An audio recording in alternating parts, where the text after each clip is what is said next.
Vous êtes-vous déjà retrouvé frustré à ne pas pouvoir sortir rouler une fois la nuit tombée? Ou peut-être que vous êtes sorti et vous n'avez pas éprouvé le plaisir que vous aviez prévu, et peut-être même que vous êtes fait quelques frayeurs, tout ça parce que vous n'aviez pas la bonne lampe sur votre vélo. Alors personnellement, l'éclairage, c'est un des premiers points sur lesquels je me suis penché quand je me suis mis au vélo.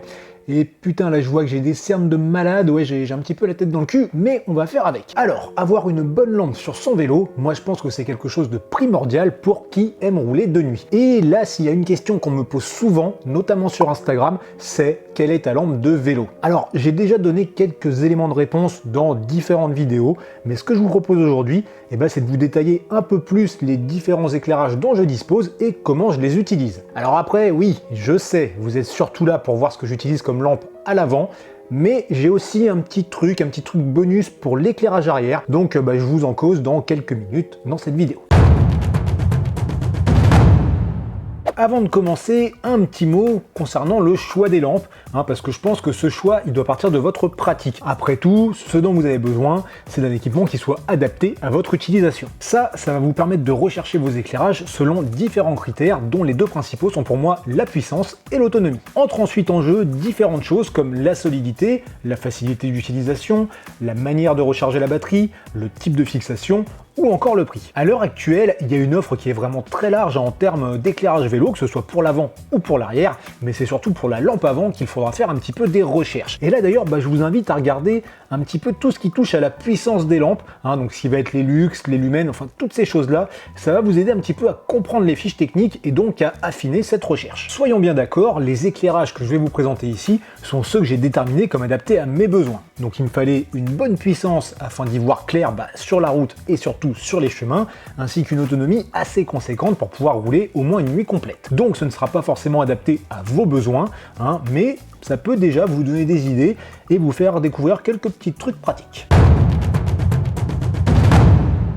Pour ma lampe principale, donc ma lampe avant, comme je l'ai dit, je voulais quelque chose capable d'éclairer fort, mais surtout capable de le faire pendant longtemps. Et quand je me suis mis à rechercher cette lampe, je suis rapidement tombé sur une petite marque française, une petite marque béarnaise qui s'appelle Calamp, et parmi les modèles proposés, j'ai acheté et j'utilise maintenant avec satisfaction depuis plus de 2 ans le modèle EXR 1600. Donc là, en gros, on a une petite lampe avec 2 lentilles capable de cracher jusqu'à 1600 lumens et offrant 3 niveaux de puissance programmables de 10 à 100%. Tout ça dans ce petit boîtier en alu avec une griffe de fixation type GoPro et qui vient se raccorder à une batterie déportée qui est fournie avec un étui permettant de la fixer au cadre. Bien entendu, l'ensemble résiste à l'eau. Alors concernant la batterie, à l'achat il y a plusieurs options de capacité qui sont proposées et quand on prend la plus grosse, on peut aller jusqu'à plus de 3 heures d'autonomie à pleine puissance, donc à 1600 lumens. Après, la plupart du temps, on va utiliser les modes 1 et 2 qui éclairent déjà bien. Je me rappelle plus de leur puissance d'origine, mais comme je l'ai dit, en plus on peut les programmer et en jonglant avec tout ça, on peut tenir facilement une voire 2 nuits complètes. La lampe en elle-même, elle est ultra légère, mais forcément la batterie elle l'est un petit peu moins. Donc pour quelqu'un qui va rechercher le maximum de légèreté, c'est pas forcément le modèle à privilégier. On en revient un petit peu à ce que je disais tout à l'heure, il faut trouver un équipement qui soit adapté à ses besoins. Je vais pas vous faire son mode d'emploi complet, mais juste au niveau de l'utilisation, vous avez vu c'est simple, il y a un seul bouton, donc on appuie dessus pour allumer, et ensuite à chaque appui, ça va passer au mode suivant. Ce qui veut dire que quand on est au mode 2 et qu'on veut revenir au mode 1, faut passer par le mode 3. Donc là, quelquefois, c'est un petit peu chiant quand on veut baisser la puissance rapidement, notamment si on croise une voiture. Et ensuite, avec ce bouton, il y a un autre truc qui me dérange un petit peu. Donc là, vous voyez, il est allumé en vert, donc ça, c'est bien, ça permet d'avoir le niveau de batterie. C'est vert quand c'est plein, ça passe orange au bout d'un moment et rouge quand on arrive sur la fin. Seul truc, c'est que tant que la lampe elle est branchée à la batterie, c'est allumé tout le temps, même si la lampe elle est éteinte. Alors c'est cool, on peut se dire que ça peut permettre de trouver facilement le bouton de la lampe quand il fait tout noir, mais je pense que quand on est sur son vélo, on sait quand même où se trouve le bouton. Et du coup, le truc qui est chiant, c'est que comme c'est allumé tout le temps, ça tire un petit peu sur la batterie en permanence et c'est pas forcément hyper discret. Donc maintenant, je me suis décidé à toujours débrancher la batterie entre 2 utilisations. Mais bon, après, ça peut être pratique, si comme moi, vous avez votre vélo qui est stocké là dans votre appart en face de la porte de vos chiottes, si vous avez besoin d'aller pisser un coup la nuit, ça vous fait veilleuse, comme ça vous trouvez votre chemin très facilement. Autrement, côté prix, là, cette EXR 1600, elle se touche à plus ou moins 100 €, donc en fonction de l'option de batterie qu'on va choisir. Et du coup, moi je trouve que le rapport qualité-prix, il est vraiment excellent. En plus de ça, comme c'est une petite boîte française, c'est très facile de les contacter par mail ou par téléphone. Et donc, en cas de problème, en cas de SAV, ça c'est plutôt cool. Maintenant, il y a deux petites choses à savoir quand même au sujet de cette lampe. La première, c'est que la fixation pour la mettre sur le guidon n'est pas fournie. Donc ça, c'est un petit peu relou. Mais d'un autre côté, c'est pas si gênant que ça, dans le sens où, comme je le disais, c'est un standard GoPro pour la fixation. Donc si vous avez déjà ce qu'il faut, ça vous permet justement d'économiser ces 10 balles. Deuxième chose, et ça je m'en suis rendu compte après achat en lisant la notice, il est marqué que cette EXR 1600, elle n'est pas homologuée pour la route car elle est trop puissante. Donc ça, je pense que c'est au moins valable en France. Après là, je compte pas parler de réglementation, donc j'ai pas fait les recherches nécessaires. Je donne l'info parce que ça me paraît important et chacun en fera ce qu'il veut. Maintenant, c'est vrai que quand elle est plein pot, voire à mi-puissance et que t'es en phase, ça pète un petit peu les yeux. Mais bon, entre les trois niveaux de puissance et le fait qu'elle soit programmable, déjà ça permet de régler un petit peu ce problème. Et puis après, il suffit de l'utiliser intelligemment.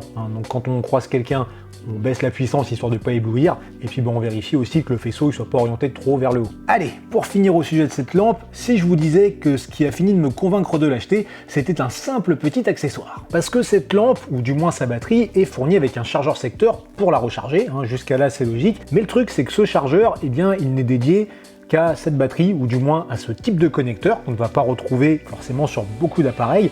Donc si on part sur plusieurs jours, ça fait un petit peu chier de se le trimballer alors qu'il ne servira pas à autre chose. Et c'est là qu'intervient le fameux accessoire, le convertisseur. Alors c'est simple, d'un côté on va le raccorder à la batterie, évidemment, et de l'autre, on retrouve un port micro USB et un port USB. Alors le premier, là, le port micro USB, lui, c'est un port d'entrée, donc il va vous permettre de recharger la batterie à l'aide d'un autre adaptateur secteur, donc par exemple celui de votre smartphone, ou même d'une powerbank. Donc ça c'est pratique, si vous partez sur plusieurs jours, pendant la journée, hop, vous branchez votre powerbank là-dessus et ça recharge pendant que vous roulez. Et le second, là, le port USB, lui, c'est un port de sortie, donc ce qui veut dire que vous pouvez transformer en fait la batterie de la lampe en batterie externe. Du coup, ça peut être utile pour recharger un appareil. Moi, ça m'est arrivé une fois où j'ai rechargé mon GPS comme ça sur la batterie de la lampe. Seul truc, c'est que bien évidemment, pendant que vous utilisez ça, votre lampe elle est débranchée, donc c'est plutôt à faire pendant la journée. Bon, maintenant qu'on a une belle lampe fixée sur le guidon qui éclaire bien, c'est cool, mais on n'est jamais à l'abri que la batterie soit mal chargée ou d'avoir une panne ou une casse matérielle.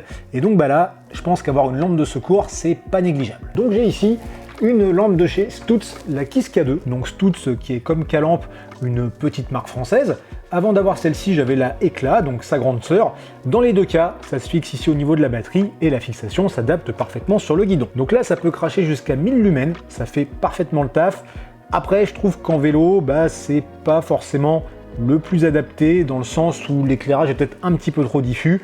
Donc ça fait le boulot, mais je préférais quand même passer sur l'autre. Maintenant, cette lampe, outre sa grande puissance de 1000 lumens, elle a d'autres avantages. Déjà, on voit qu'elle est compacte et puis elle est quand même très légère. Ensuite, elle a une grosse autonomie. Alors si je dis pas de conneries, on parle de 15 heures à 200 lumens, 6 heures à 400 lumens, et tout ça dans cette petite batterie 18650. Donc là, c'est la batterie fournie par la marque.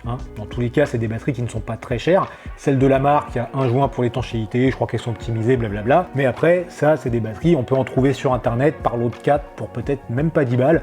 Et surtout, là où c'est intéressant, c'est que si vous êtes en vadrouille et que vous êtes en galère de batterie, vous allez dans un magasin de clopes électroniques et ça, vous allez en trouver. Bref, avec tout ça, je trouve que ça, c'est la lampe de secours parfaite. Et quand je pars de longues heures de nuit ou sur plusieurs jours, je la prends dans ma sacoche. Et puis en plus, comme à la base c'est une lampe frontale, c'est plutôt bien pratique en cas de pause. Bon, et bien sûr, vous avez remarqué que la lampe à la base, elle était fixée là sur mon casque.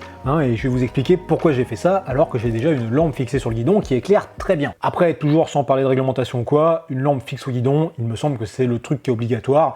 On n'a pas le droit d'avoir juste une lampe sur la tête. Bref, fermons la parenthèse. Donc si j'ai fixé ici une lampe sur mon casque, c'est parce que la lampe qui n'éclaire que devant, c'est bien sur la route.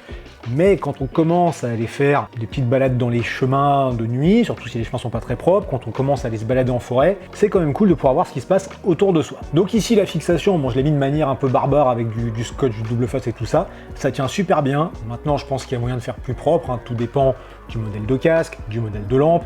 Je sais qu'il y a même des gens qui arrivent à mettre la frontale comme ça là sous le casque.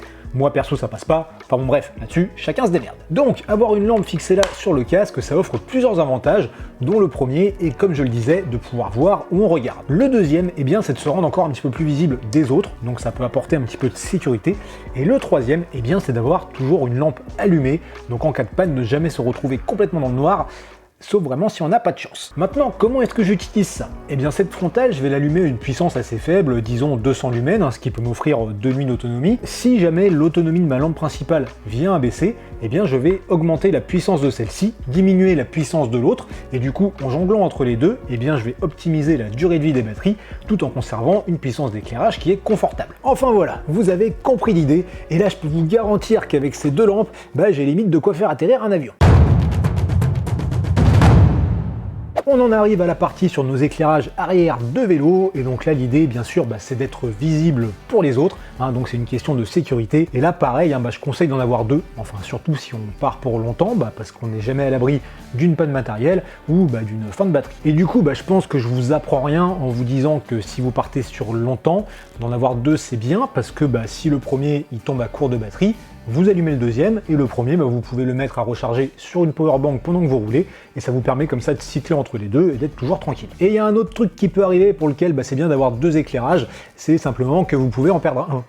Moi ça m'est arrivé quand je suis monté d'une traite jusqu'à Roscoff, avant même la première nuit, j'ai perdu mon meilleur éclairage des deux, donc c'était un Blackburn de fer XL. Moi je l'aimais bien parce que celui-là, d'un côté, il pouvait clignoter rouge, tout ça, être visible de loin pour l'arrière, mais il pouvait aussi s'allumer en blanc pour dépanner à l'avant. L'autonomie, elle n'était pas oufissime, mais elle était correcte.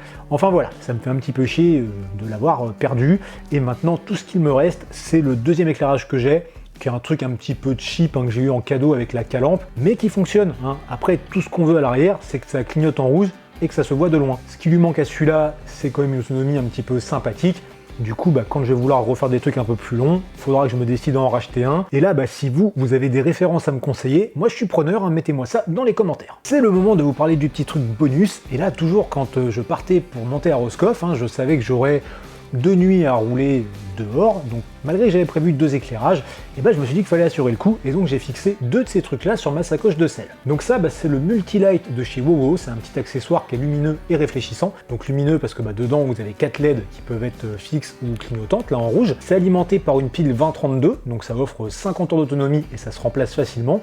Et le truc qui est sympa, c'est que hop, tout l'intérieur c'est du velcro, donc vous pouvez le fixer n'importe où. Donc moi je les avais sur ma sacoche de selle, mais j'aurais pu en mettre sur ma tige de selle, sur des tubes du cadre, vraiment on met ça n'importe où. Il existe même une version magnétique, donc ça peut se mettre sur l'arrière d'un maillot. Moi je trouve que c'est surtout les versions blanches qui sont bien visibles. Alors ça se voit de loin sans être de très loin quand on est en vélo, ils annoncent, je sais plus, c'est peut-être 70 ou 150 mètres, donc ça se voit bien, mais pour quelqu'un qui va arriver pleine balle derrière en bagnole, ça peut déjà être trop tard, mais je trouve que ça apporte quand même un supplément de visibilité, un petit supplément de sécurité pour un truc qui prend vraiment pas de place, qui est vraiment pas lourd, qui coûte peut-être 10 balles. Là je vous parle de celui-là, mais de temps en temps ce genre d'accessoires on en récupère même en goodies sur des événements, plus sous forme de brassard, de bracelet, même chose, réfléchissant avec des LED. Nous avons fait le tour de mes éclairages vélo, et si vous avez des questions à ce sujet, bien entendu vous pouvez me les poser en commentaire, j'y répondrai avec plaisir. Maintenant pour enchaîner, je vous propose 2 vidéos.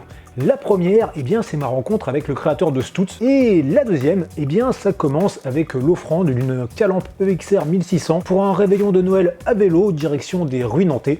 Je vous en dis pas plus. Bien évidemment, ça me ferait très plaisir si vous likiez et partagez cette vidéo et que vous vous abonniez à la chaîne. Allez, sur ce, je vous fais des bisous et je vous dis à bientôt.